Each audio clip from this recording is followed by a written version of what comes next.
All right. So let's actually talk complex analysis. So we have functions that are from the complex numbers to the complex numbers, right? And analysis, we want to study, when is this differentiable? When is f differentiable, right? And why is this any different? I mean, everyone here has had multivariable calculus.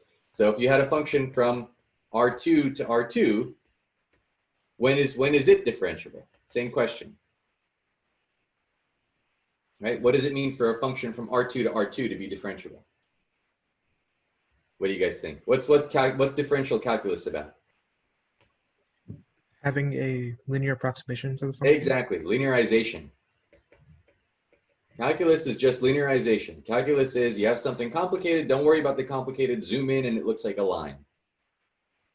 Okay, and if it's more than one variable, what this means is, so f is differentiable, this function is differentiable at z, so f is differentiable at z if, for all epsilon,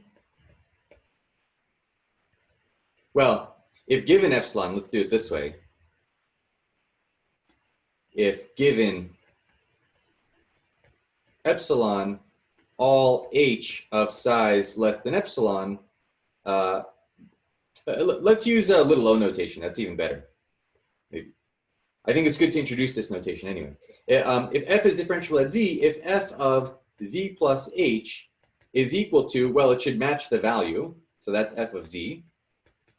And then there should be some linear map, linear function of h, and then something of smaller order. So little o of h.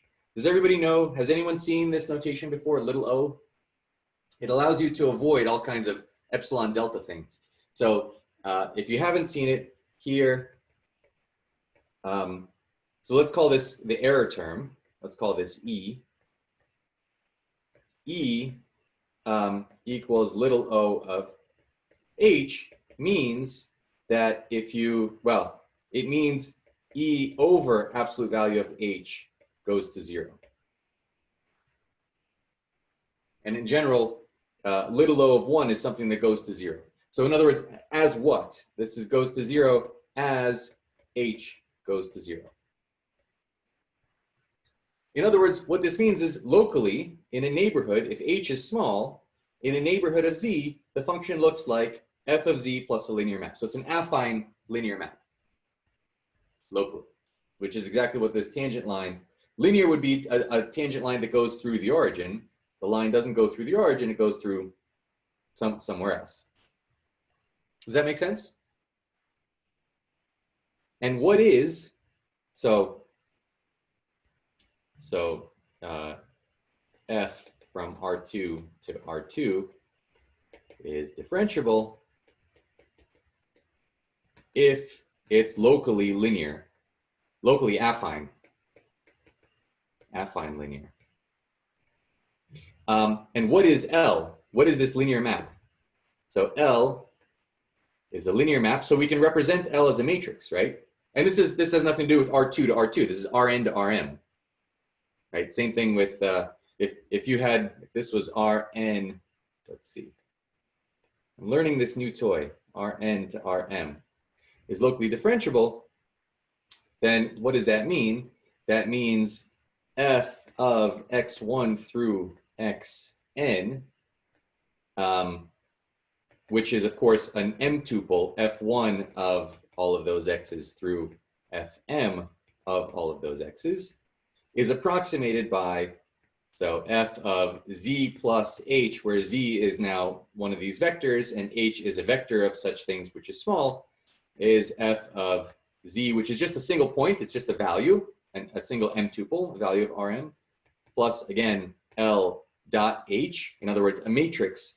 How does a linear, what's a linear action? It's just a matrix times the vector plus little o of h, something smaller, lower order than how quickly h goes to 0, where what is L as a matrix?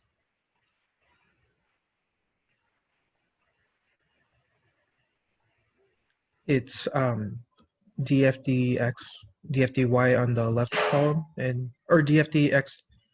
Oh, sorry, df1 dx, df2 dx, Right. df3 It's dx, the etc. in the matrix of first partial columns. derivatives. Exactly. It's dfi dxj.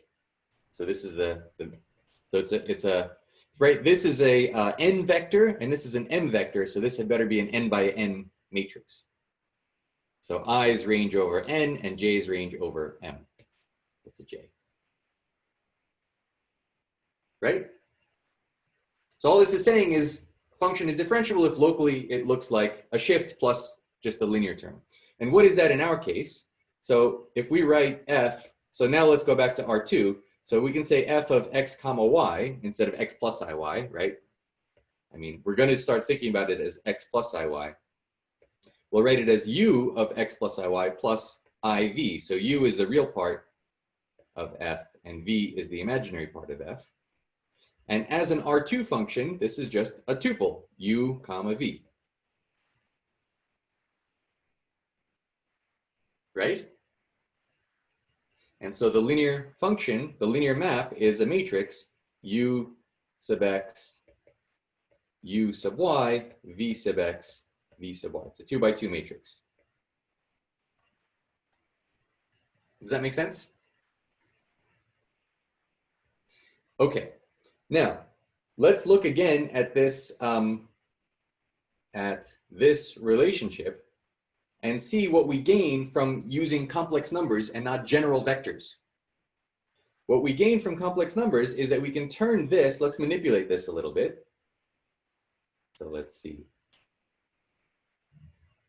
I'm having some fun with this toy, but I hope it's also pedagogically, I'm not just having fun with it, but you guys are, if you're not able to see something, please tell me. And if I'm going too fast, also please tell me. This thing isn't quite as good as paper at letting me have lots of stuff on the page at once. So if you're still writing and I'm rushing ahead, just pop your hand up and tell me to slow down, okay? Deal? Okay, hopefully I've slowed down enough at this point for everyone to catch up what they're writing. Maybe there's not that much to write yet. So let's look at this.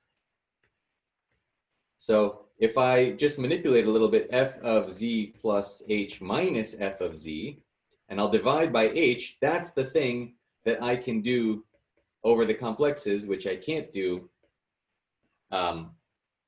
in general. So in general, this makes no sense. In Rn or Rm, whatever, this makes no sense. But we can do it over C. Right? And what is this little o1? This just means this is a term that's going to 0. In other words, this converges to some limit. Now, we have to be a little careful what we mean by this. I no longer mean this is no longer a matrix. This is now a complex number. And so this is also going to be a complex number. And it's the complex number. I mean, let's write a definition. The definition, F is holomorphic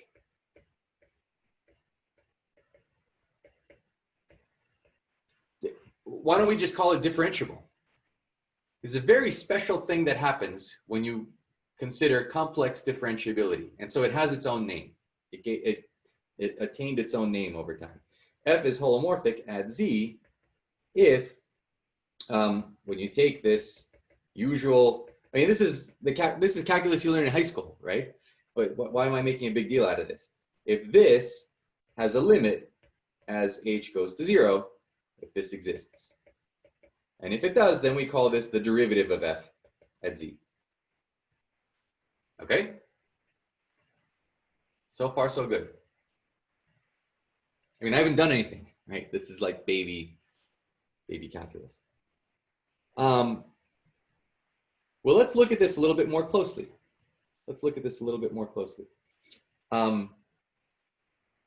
So we have this L. Let's see, can I zoom out anymore? I can. So we have this L. L, this matrix of partial derivatives. And what I want to what I want to say about it, I guess I wanted to define continuity first. Well, I don't. You guys know how to define continuity, right? We can move on from before differentiability. Let's say what continuity means, but let's come back to that. Well, no. Let me say it here. Also, before differentiability, let's define continuity. F is continuous at Z if, so now it's a standard thing. For all epsilon, there exists a delta, so that for all h in absolute value less than delta, f of z plus h minus f of z is less than epsilon. And let's talk about this a little bit, because even continuity is something that changes for complex valued functions, as you'll see in a second. How can we see this thing? I mean, it's a map from R4 to R4, R2 to R2. So to see a graph, to graph f, we would need 4 variables, and it's hard enough to graph in 3 variables because we only see 2 dimensions.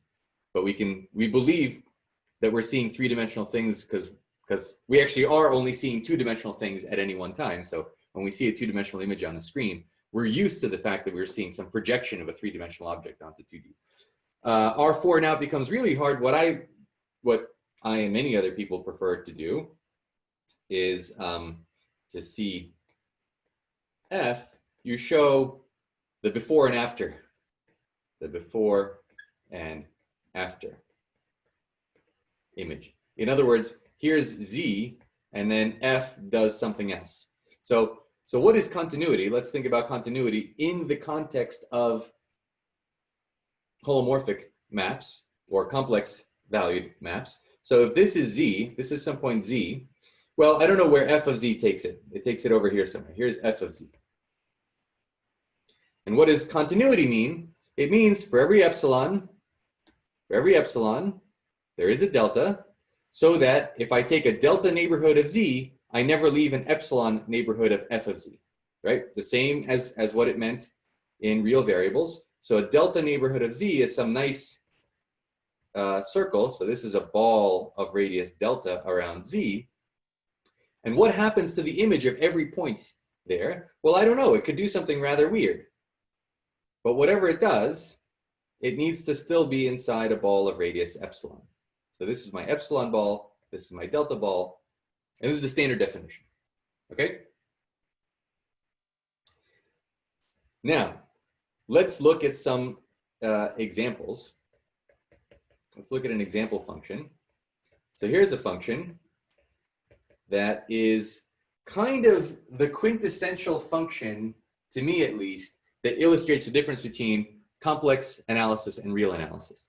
So this is a beautiful function. You take e to the minus 1 over z squared. This is a classical example. And of course, this is only defined if z is not equal to 0. And then we'll make it 0 if z is equal to 0. Has anyone seen this function before? Has anyone thought about this function before? So what's a graph of this function? Let's graph f of z. So first of all, it's non-negative. So now I mean, let's look at this over R. Over R, what happens to this thing over R? Well, as z goes to 0, what happens to 1 over z squared goes to infinity. So negative 1 over z squared goes to negative infinity. And e to the minus infinity is awesome. Everyone's holding up their zeros. It's an even function.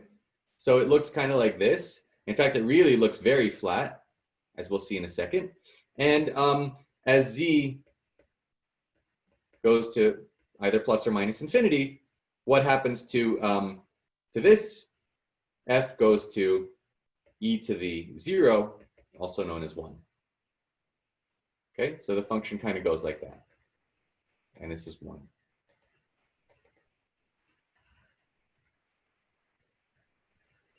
Okay. Now,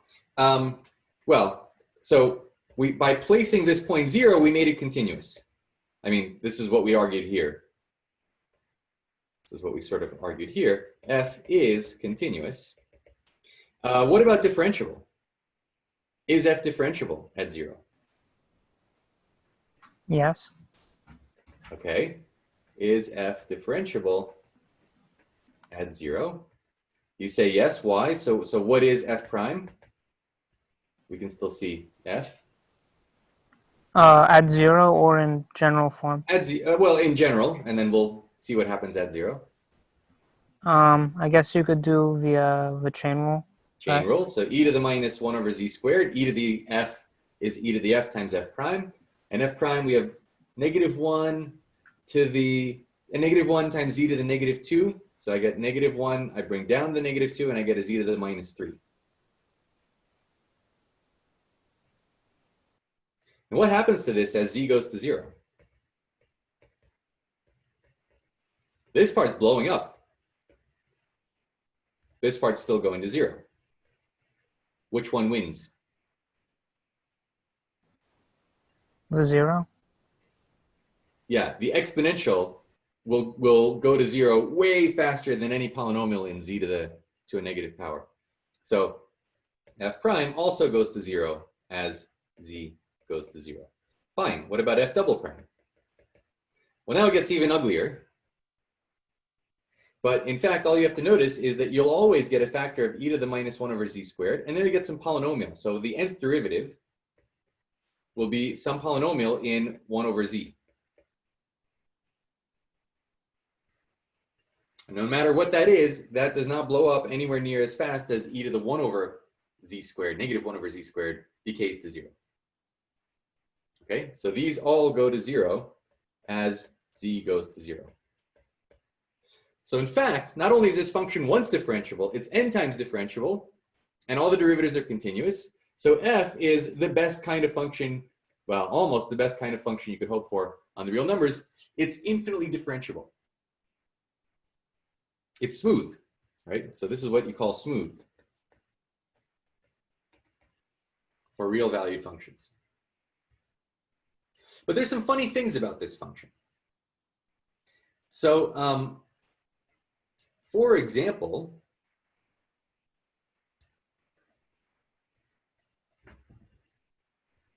there's another function, g,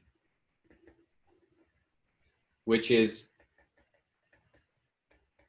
the same function if z is positive, but now I'm going to make it 0, not just at 0, I'm going to make it 0 everywhere to the left of 0. And this is actually an important function. This is, in real analysis, you'll learn about smooth bump functions. Smooth bump functions. So functions like g are used to make smooth bump functions or partitions of unity. Partitions of unity. Things like this. Is this function smooth? Is g smooth? You see all the derivatives of g on the left are all 0 because f's were. And on the right, they're all 0 because we defined it to be 0. So this is a beautiful smooth function.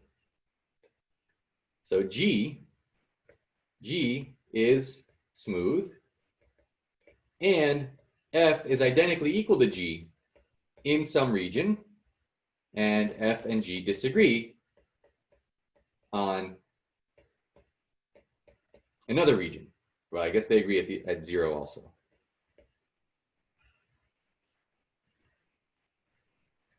What we will see very shortly is this cannot happen for complex analytic functions. Complex for holomorphic functions. If a function is differentiable, and there's 2 ways to extend that function from a region, right? Both of these functions are extensions of e to the minus 1 over z squared to the real line, to the positive reals. From the positive reals to the entire real line. Let me say that. Both f and g extend this thing restricted to the positive reals to the domain of all reals, but are not equal. But f does not equal g identically. This cannot happen for complex functions. I'm planting a seed. This can't happen. Can't happen for holomorphic functions. So I'm alluding to the principle of unique analytic continuation. I said analytic. So is f analytic? What does it mean for a function to be? Let's go back to f. F was this nice super smooth thing, right? Is f analytic?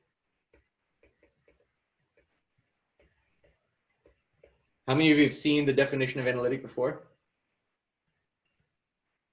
Okay, everybody raised their hand. Okay, so everyone's seen the definition of analytic before. So let me pick on Burchin. Is that how you am I saying that right? That's correct. Okay, great. So Burchin, what's analytic?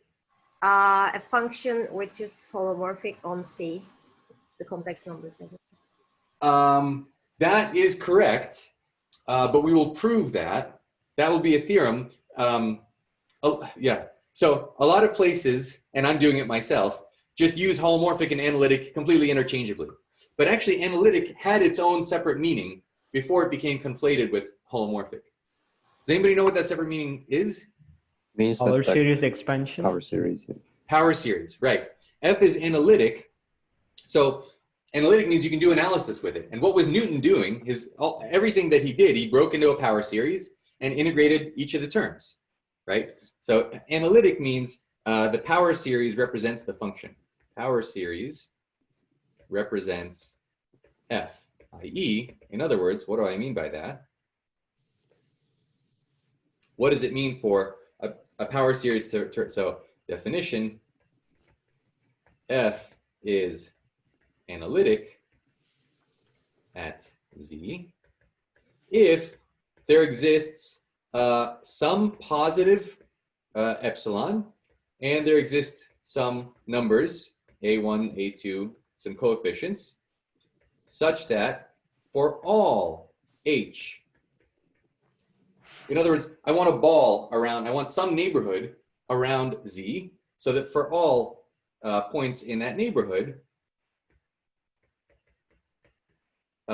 let's do this. A0 plus A1 z plus h plus A2 z plus h squared plus and so on. That series, which of course is, as grown-ups we would write it like this, ai z plus h bi, so that's a power series, converges absolutely. Converges absolutely. And is equal to, the value that it converges to is the value of f of z, z plus h. So what I want is a ball. To be analytic, what I need is, here's z, I need some ball, some positive epsilon ball around z, where there's a Taylor series that converges absolutely to the value of the function. Professor, Please. did you mean the Taylor series is an H and not Z plus H? The Because if H Taylor goes to 0. series is in, right, thank you. Thank you. This is an H. Thank you very much. Yeah, the coefficients will be the derivatives of f at z. Thanks. In fact, since I have this toy, I can pretend it never happened. What I really mean is, what I really meant to write is f of z plus h minus z, also known as h. Okay? Great. So is this function analytic? Is our f, is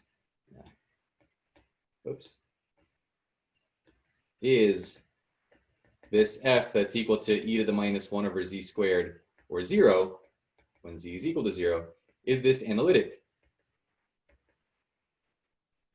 Well, away from 0, it's defined by an analytic function. So is it analytic at 0?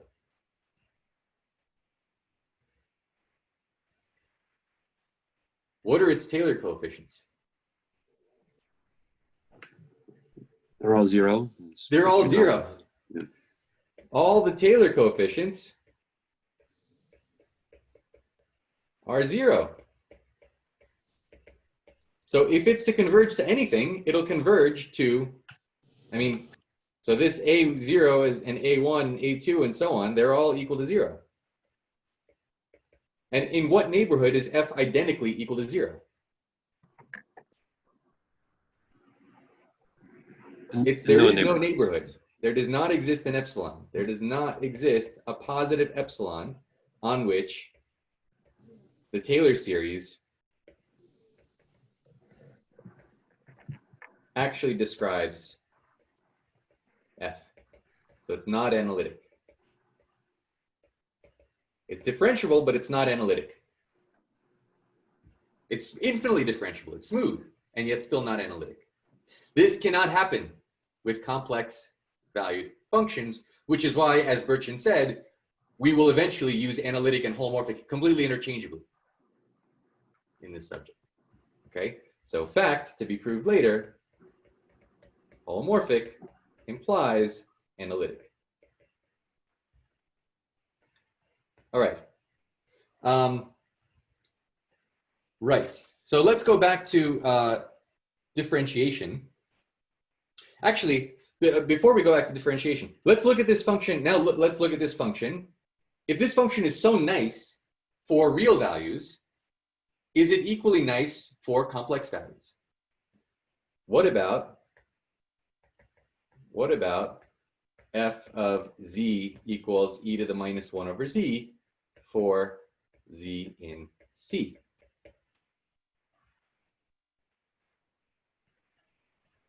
Well, okay, as z goes to 0, again, we have that f goes to 0.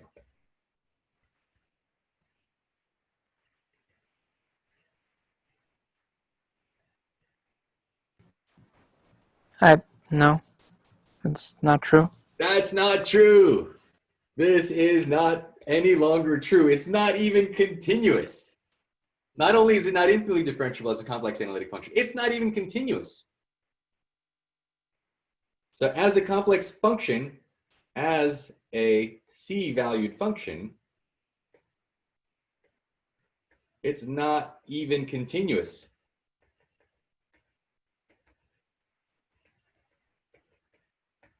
Why not? Well, as we said, if z goes to 0 from the real numbers, then f goes to 0. But we could also take, let z equal iy, with y going to 0 as a real number. Right? So what is e to the minus 1 over iy squared? That's I squared is -1. So that's e to the plus 1 over y squared. And as y gets tiny, 1 over y gets huge, and e to the infinity is infinity. So in one direction, it's going to 0, and another direction is blowing up. Is that the only behavior you can get?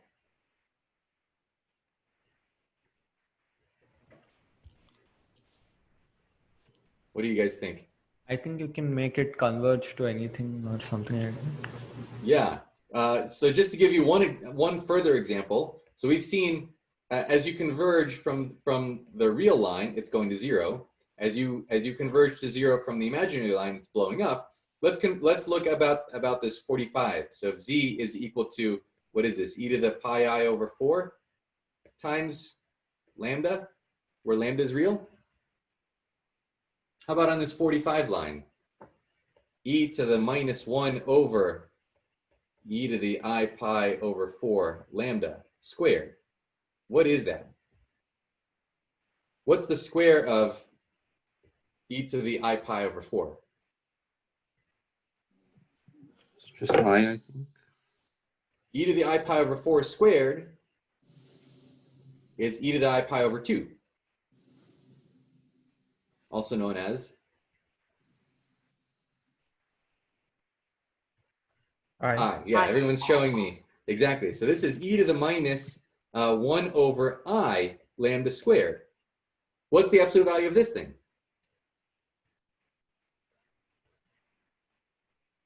1. And the absolute value, everyone knows this stuff. Please, if you don't know anything, if there's anything, not if you don't know anything, if anything that I say you don't know, please stop me.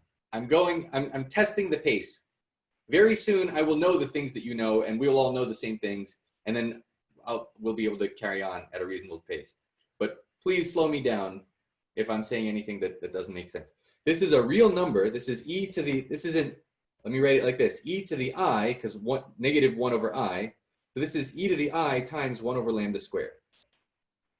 Right, so this is cosine, so the absolute value of this, is 1. So in this direction, it has absolute value 1. So, and it's flying, it's circling like crazy around the circle. Okay? In fact, we can really see this. Let's see. Let's try to really see this. How do I do this? I think I can go like this. Let's try this out. Stop sharing for a second. And let's share this. Does anybody know how to use Mathematica? Has anyone played with Mathematica? I think you all have a license for Mathematica through Rutgers. So let's play with this for a second. So first let's plot e to the minus 1 over z squared as z goes from, I don't know, -5 to 5. Right. So that's the function we were talking about. Beautiful, smooth function, goes to 0 extremely rapidly here. So much so that it's differentiable, twice differentiable, infinitely differentiable. Every derivative is 0. So it's totally flat, totally smooth. And that's why you could easily extend this to be completely flat without losing any smoothness. Now, this Mathematica lets you plot, complex plot. Let's just see f of z goes to z. Let's see what it does for the constant function. As z, you give it a rectangle. So from the point -1 minus I to the point 1 plus I. That'll give us a nice little box to look at. Does everybody see this?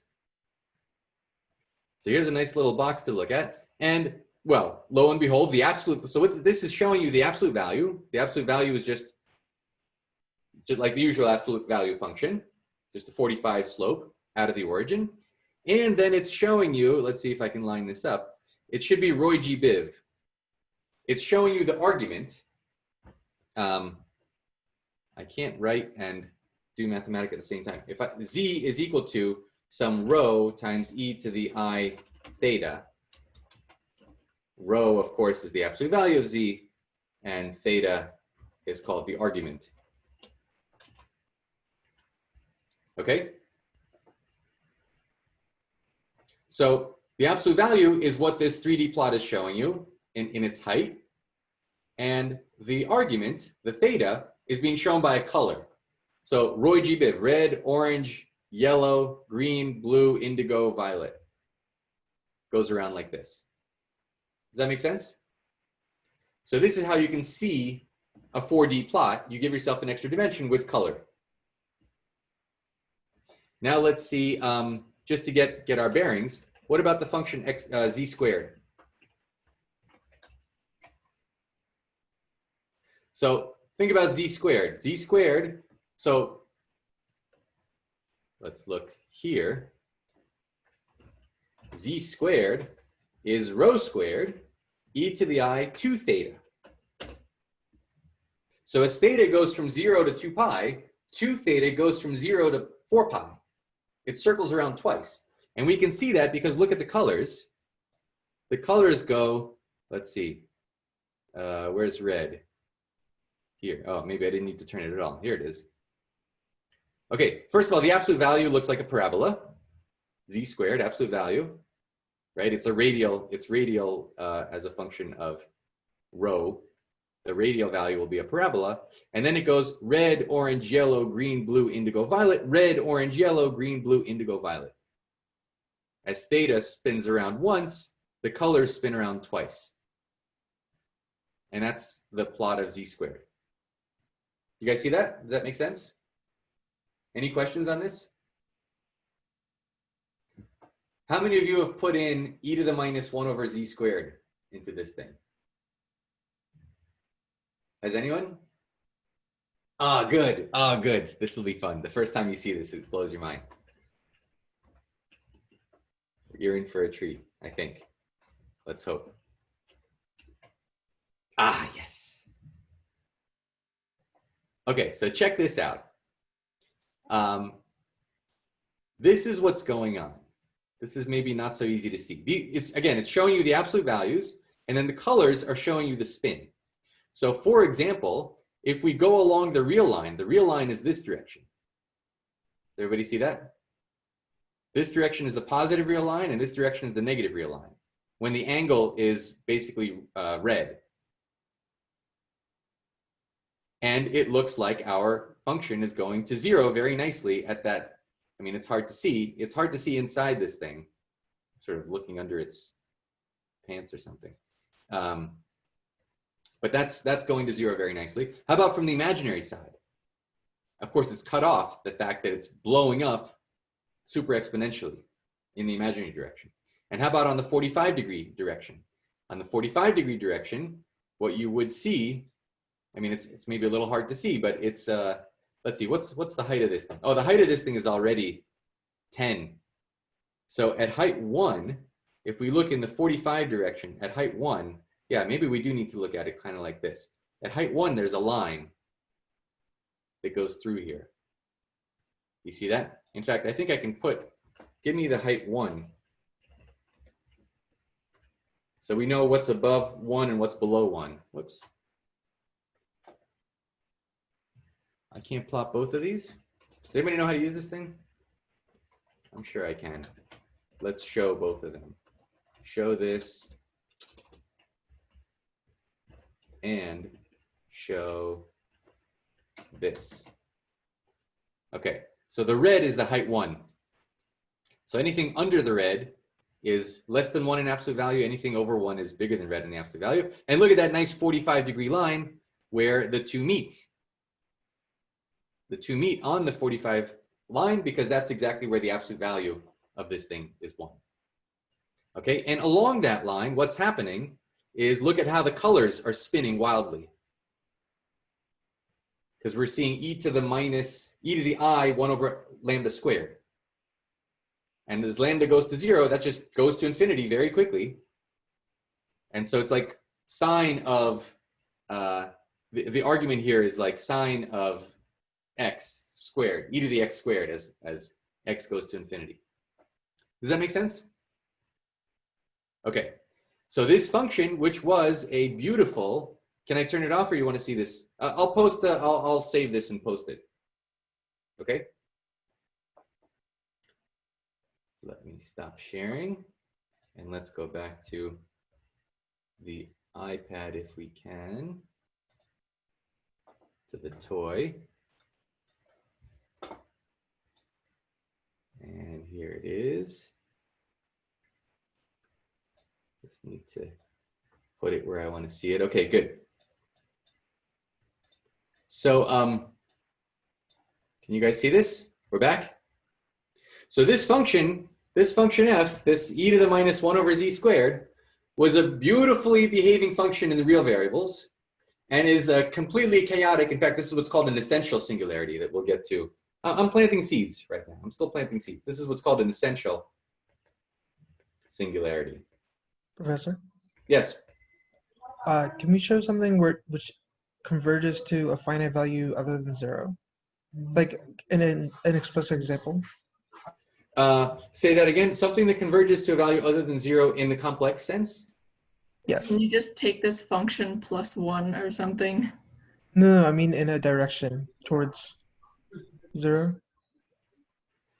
Do you mean this particular function, e to the minus 1 over z squared? Oh, In a certain path. Show a path? A path which converges to a specific value. Or is that not true?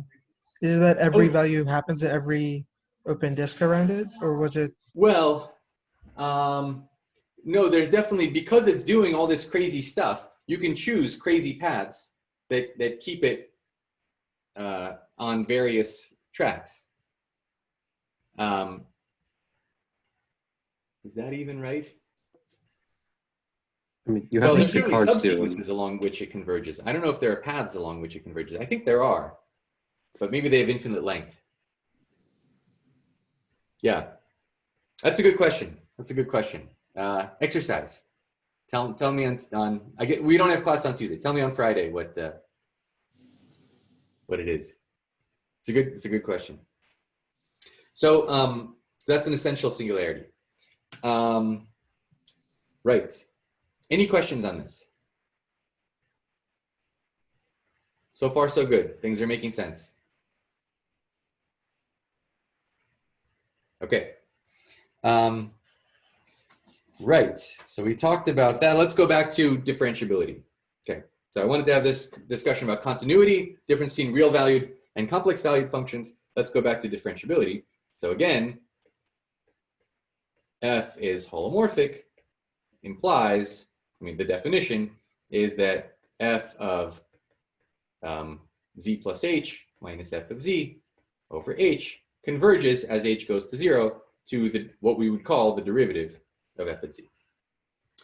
And again, so this is like an alternate version of this. The R2 version of this was that f of z is equal to f of z plus h is equal to f of z plus some linear map plus lower order stuff. Right? And the linear map we said was u sub x, u sub y, v sub x, v sub y, where f is u plus iv. Here we go. That's how I can do this. Okay. So I want to understand something about these partial derivatives. So first of all, let's notice something. What happens? So what happens if we look at this limit? You see, what the amazing thing here is that this limit is supposed to be as h goes to 0 in C. So just like e to the 1 over z squared, it depended which way you approach 0. You have to be able to approach in all directions in order to have a limit, right? So that's what this definition contains, the fact that we're approaching in every direction. So what if h, which in general we'll write as h1 plus ih2, what happens if h is just h1? That is, it's real and going to 0.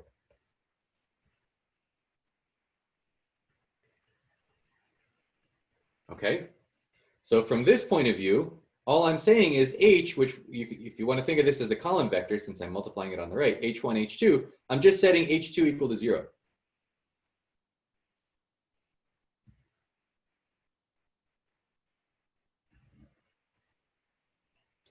And so what should I pick off?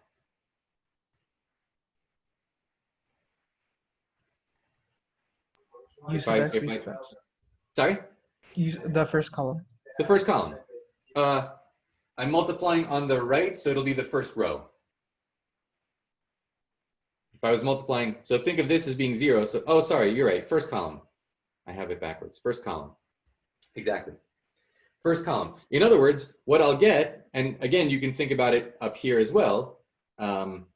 Let's see. Let me make another copy of all of this. So what I'm saying is f of z plus h1. I'm only changing the real part, minus f of z over h1. Well, that will converge, as you said, to the partial derivative with respect to x of f, by which I mean the partial derivative of u plus I times the partial derivative of v. And that's exactly what this first column is picking off.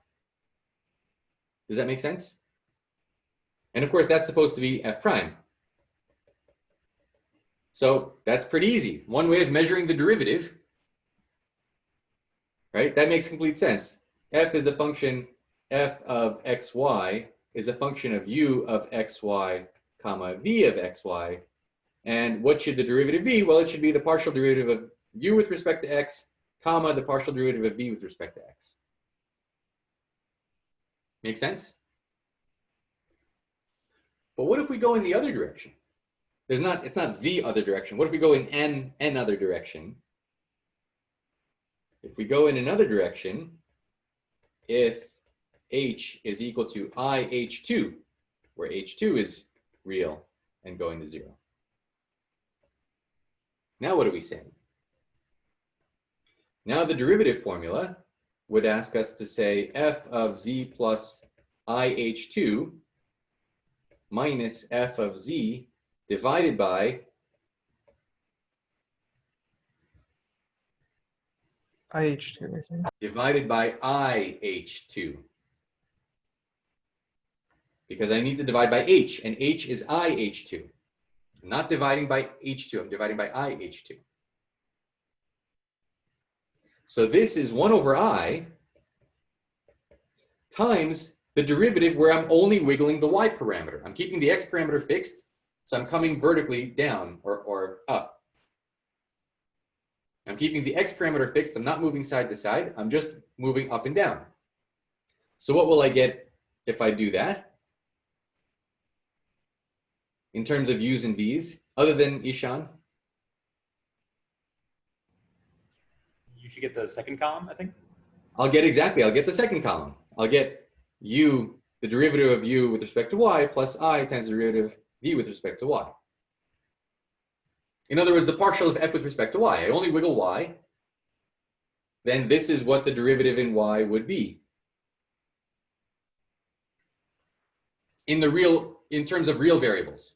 If I ask you what's the real variable derivative with respect to y, you would all say this. But there's an extra 1 over I because we need to divide by h, and h is IH2. Okay?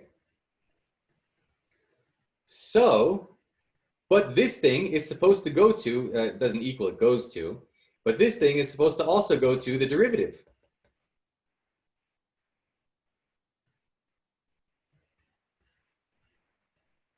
But the derivative is supposed to be one thing, so these two things have to be equal.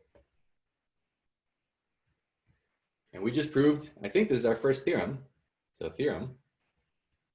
This is called the Cauchy-Riemann equations. Cauchy-Riemann equations. The theorem says if f, which we'll write as real part plus I imaginary part, is holomorphic at z, which is x plus iy, then let's look at this. This is important. So let's look at this and compare it to this.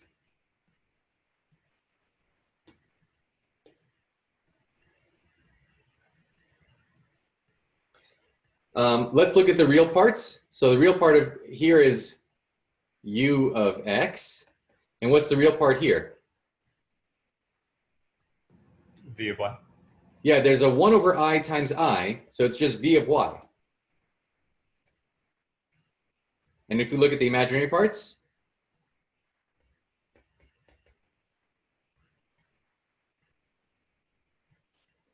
Negative u sub y. say it again. Negative u sub y. Exactly, 1 over I is negative I. So this is negative u sub y. The imaginary part of this is negative u sub I, and that needs to match the imaginary part of this. So we get this funny twist, negative u sub y. These are the Cauchy-Riemann equations.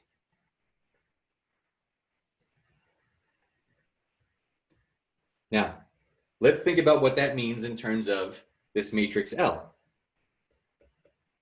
L, which was the matrix of partial derivatives, was ux, uy, vx is negative uy, so this is negative uy, and vy is just ux. In other words, it looks like whatever it is, it's the same on the diagonal and negatives on the off diagonal.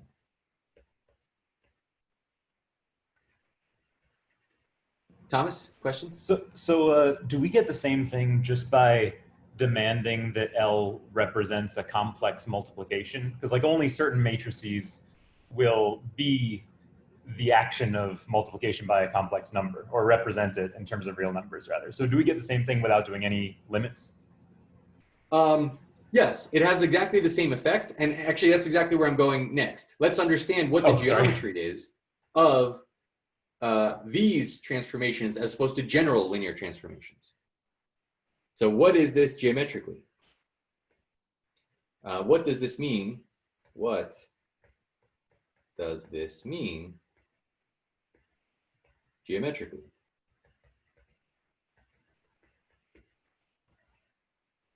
Well, what do you know about matrices? I mean, you've all had linear algebra. There's a nice, there's something called the Iwasawa decomposition, which I'd be impressed if you'd seen already, but it has a much simpler name in linear algebra called the QR decomposition. You guys know the QR decomposition?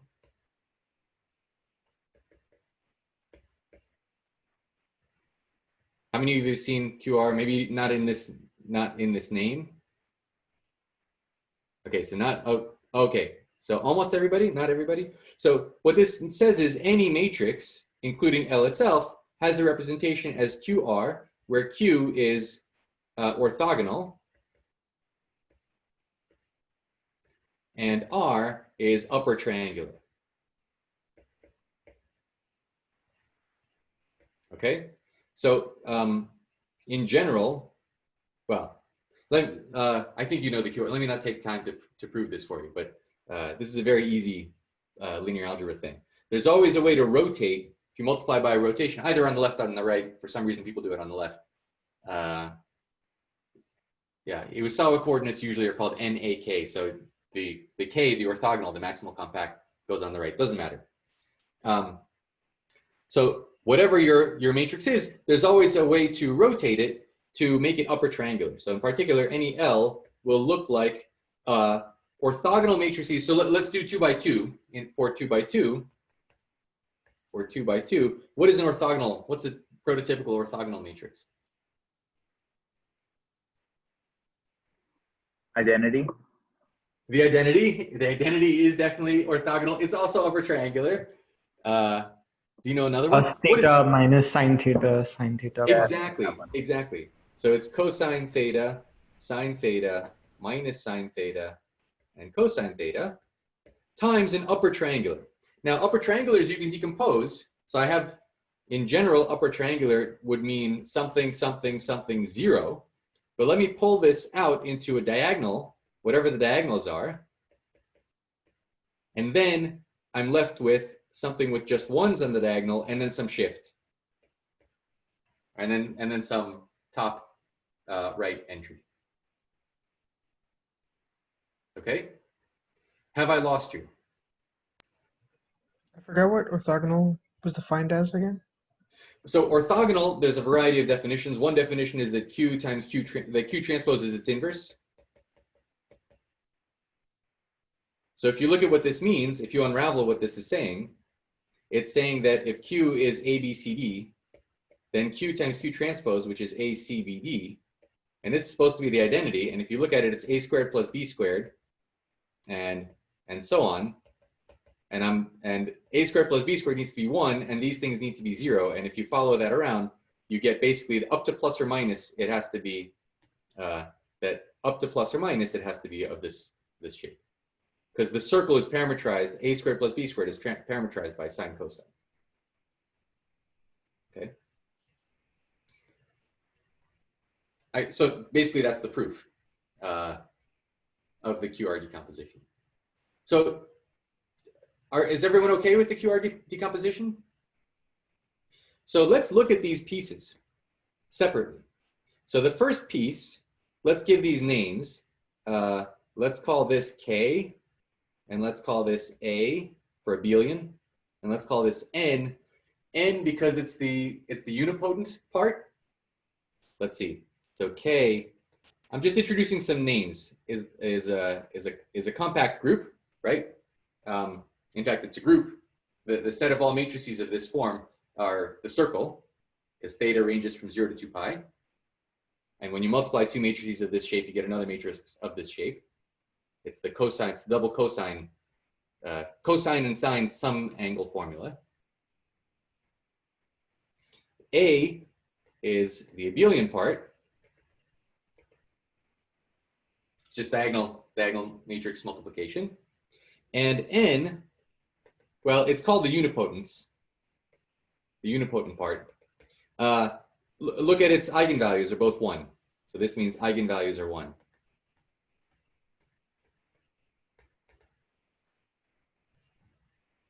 So any motion, any linear map L can be decomposed into an orthogonal, the abelian, the diagonal part. This is also diagonal. Diagonal and a unipotent part. Now, how do these behave? If I have some, so now we're back to linear algebra. I have some basis vectors and I have some shape here. What happens under K? How does sine, I gave it away. How does, hands behind my back, how does cosine sine, negative sine, cosine act on something? Rotates. It rotates, right? So all it does is it rotates the vectors, and just to keep track of where things are, so it rotates things by an angle of theta. Okay, so it's a rotation matrix. This is rotation. How does A act?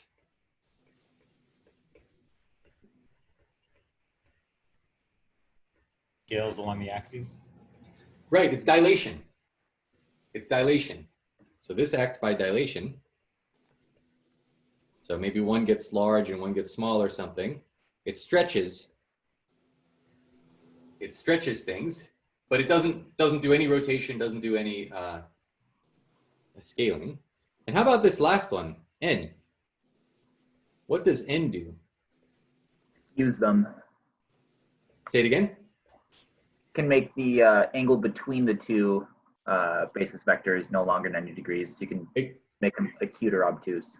So it's a shear. It's a shear force. It's a force that's acting. So one of them is left alone, right? There's a one of them is left alone, and the other one goes somewhere else. And so you get this parallelogram looking picture. Does everybody see that? Now, let me leave this as a simple exercise.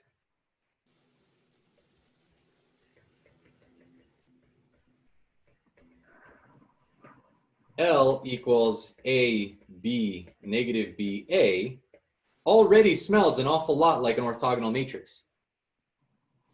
But I didn't say its determinant had to be 1, so it might have some determinant.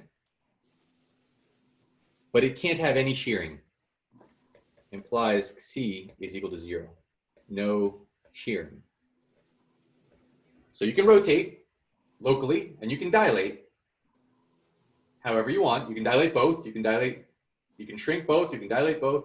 You can shrink one. I mean, dilation means including shrinking and what's the opposite of shrinking? Stretching or shrinking. Professor, Please. don't you have to dilate both directions the same amount? If I was in SL2, if I was preserving the determinant, I would have to dilate the, oh, sorry. What am I saying? The determinant is whatever it is. You're right. You're right. Absolutely. Otherwise, I wouldn't get AA, even if the angle was 0. Yeah, no shearing, and whatever the dilation is, it's uniform in both directions. No shearing and uniform dilation.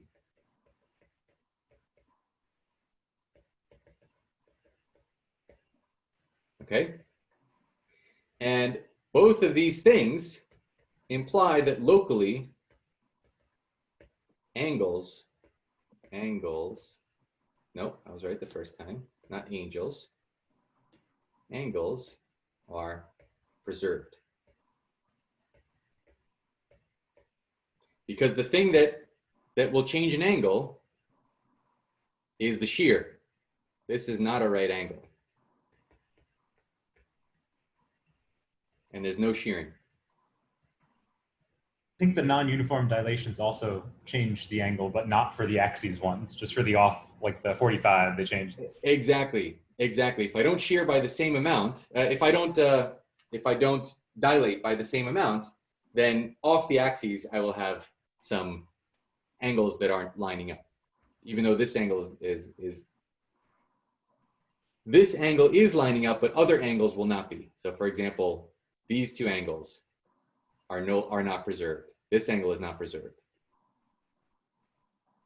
Okay, so uniform dilation and shearing force the angles to be preserved, and that's what's called a conformal map.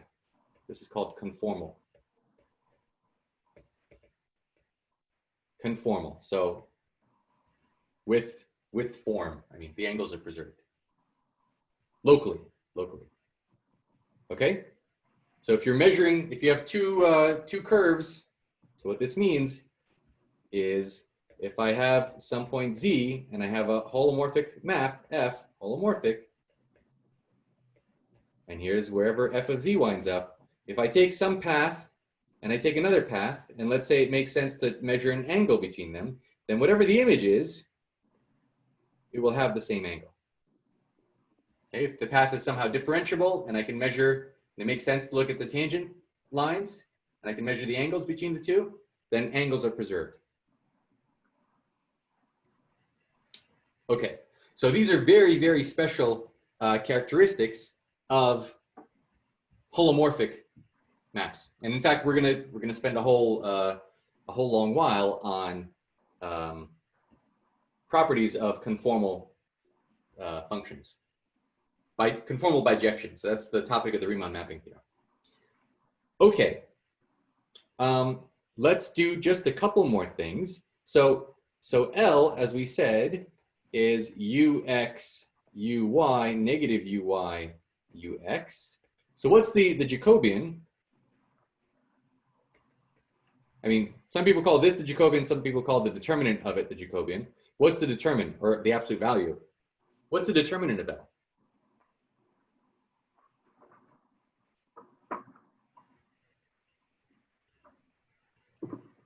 A squared plus B squared.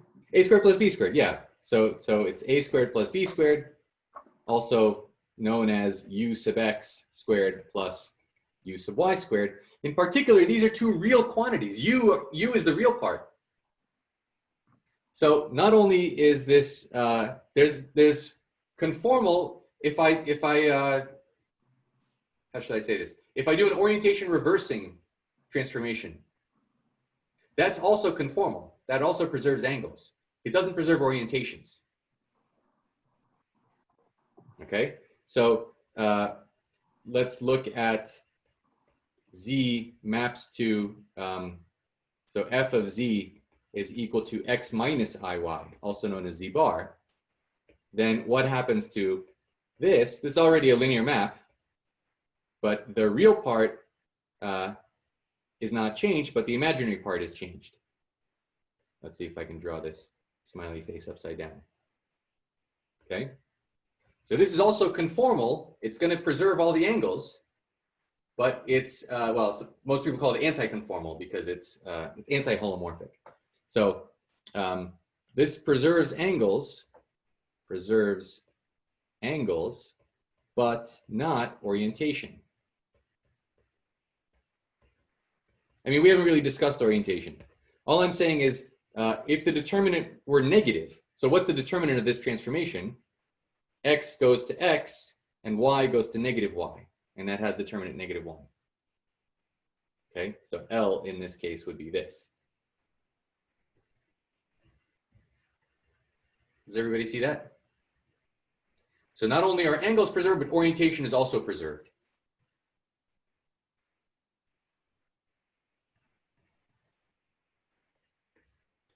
And so what we showed, so proved that F is holomorphic implies orientation is preserved.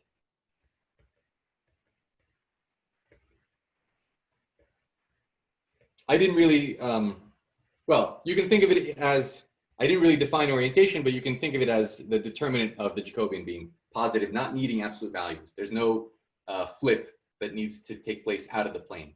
That's why it really is just a rotation, some scaling, no shearing, no scaling at different rates. Okay?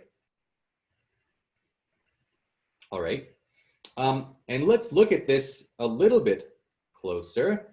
So one more thing I want to say from here. So determinant L is ux squared plus uy squared. If you remember the Cauchy-Riemann equations, where were those? Those were all the way here. Uy is equal to negative Vx. So this is ux squared plus negative Vx squared. Just because uy is equal to negative Vx. But of course, that's also equal to ux squared plus Vx squared, since negative 1 squared is 1. And this is also equal to ux plus ivx absolute value squared, complex absolute value squared.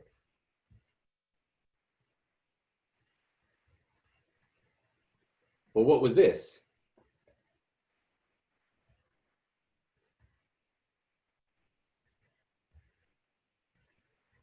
Just the derivative along x. Exactly. The derivative along x. Yeah, the derivative along x of f, which was also, in general, we're allowed to differentiate in any direction. So if we differentiate in the x direction, we'll also get the value. It's just f prime z. Just f prime, exactly. Just f prime of z. Okay, so this determinant of L, determinant of this linear map, is exactly the absolute value squared of f prime of z. That's how much things are being dilated. And other than that uniform dilation, there's a rotation, and that's it. That's all that's allowed. All of this comes from the fact that we insisted on dividing by h here. We insisted on dividing by h and not writing it in terms of linear maps. The fact that we added this extra action of complex division instead of just general vector space operations. You can't divide in a vector space, but in the complex numbers you can, and that gives you all this extra geometry, all these extra restrictions. And these restrictions are going to do absolute wonders for us. They're going to do all kinds of miracles. Let's do just a little bit more. How are we doing so far? You guys handling all of this Zoom chat? You need a break? Some people are saying yes. If we need a break, I can drop a link to the Discord. Sure, yeah, please do that. I mean, we only have 10 minutes left, so I should have taken a break maybe a half hour ago. I'll try to do that in the future.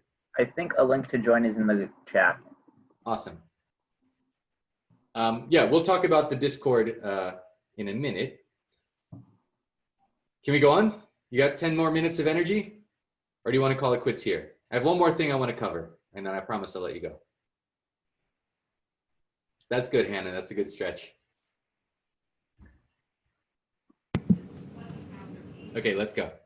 So there's one more thing. So we talked about the ddx operator, which of course is just differentiating the pieces. Now, if you have a function, so f is really a function of x and y, oops, x and y, and it's this pair u and v. U is a function of x and y. I mean, u is a function of x and y, and v is a function of x and y. But let's think of f. Let's see. People always get confused. Let's call it f1, and I want to think of it as a function of z and z bar. Maybe you'll get confused about this too. Let me call it z1 instead of z bar. So I want to treat z and z bar as two separate auxiliary variables. Not that z bar is the complex conjugate of z.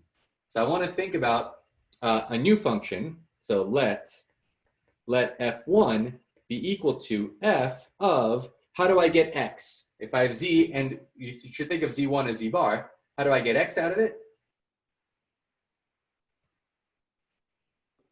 You just take their average. Exactly, you just take their average, z plus z1 over 2. So that will be x. If you're thinking of z1 as z bar. And how do I get y? Z minus Z1 over 2i. Perfect. Z minus z1, but now I'll get an I, so I have to divide by 2i. So this will be y.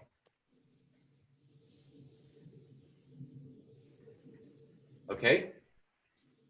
So let's think of what it means to differentiate with respect to z. I want an operation which is d dz.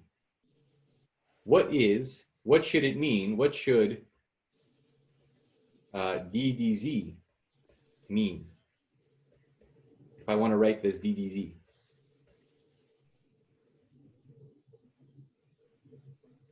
Well, it's sort of here. Okay. Well, I guess, shouldn't it mean the same thing as we did earlier, but now h is allowed to approach from any direction? So wait, did h I was just always jump- allowed to approach from each direction. I want to try to understand what the partial derivative of f is in terms of z.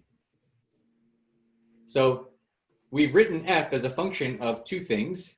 Really, we've written f1. So d dz, this is a bit of abusive notation of f1 of z1 is, of course, just the derivative in the first variable. But this is also d dz of the original f of z plus z1 over 2 and z minus z1 over 2i. And you should think of these two as free. They're not dependent on each other. So if I want to differentiate with respect to one of the variables, what is that? Wait, I'm sorry. I think I was distracted by the Discord link. Is this just a function on two separate complex arguments? Yeah, just forget that they're complex Okay. for a second. We just have some algebra, division algebra. I don't know. Think of it just abstractly. Formally manipulate this thing. What would you do if you had a function of a function? I'm trying to get you to say chain rule. Chain rule, yes, chain rule. Right? So we would get the derivative of f in the first variable, in the x variable at z, times chain rule, the derivative of what's inside, times 1/2, plus, now I have to hit the differentiation on this thing. So now I get the derivative of f in the y variable times, what's the derivative of z inside there? 1 over 2i. 1 over 2i.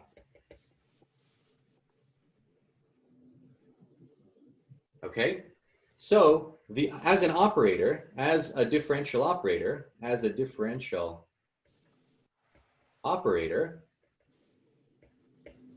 d dz should mean 1/2 differentiate with respect to x plus 1 over I differentiate with respect to y.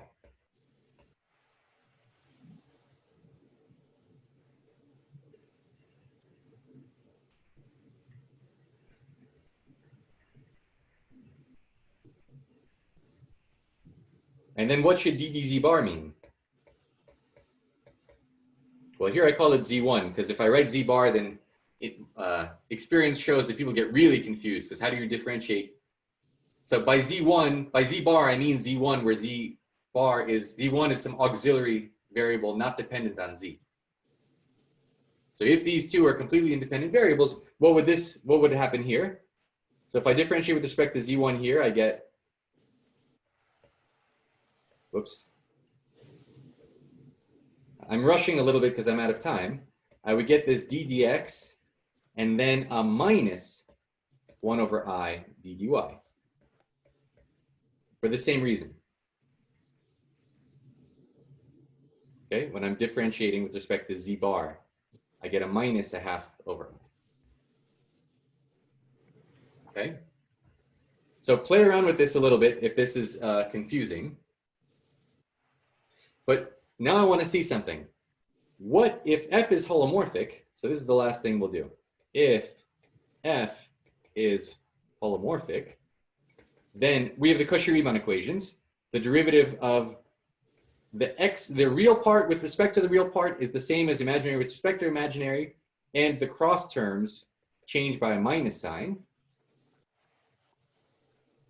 And what does that mean for d dz bar of f?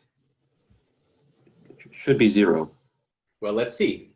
d dz bar of f is, by definition, 1/2 times the partial derivative. So that's u sub x plus I v sub x.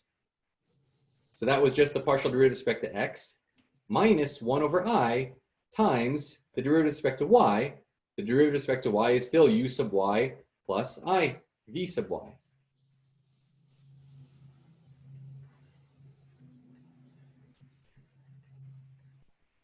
Does everybody see that?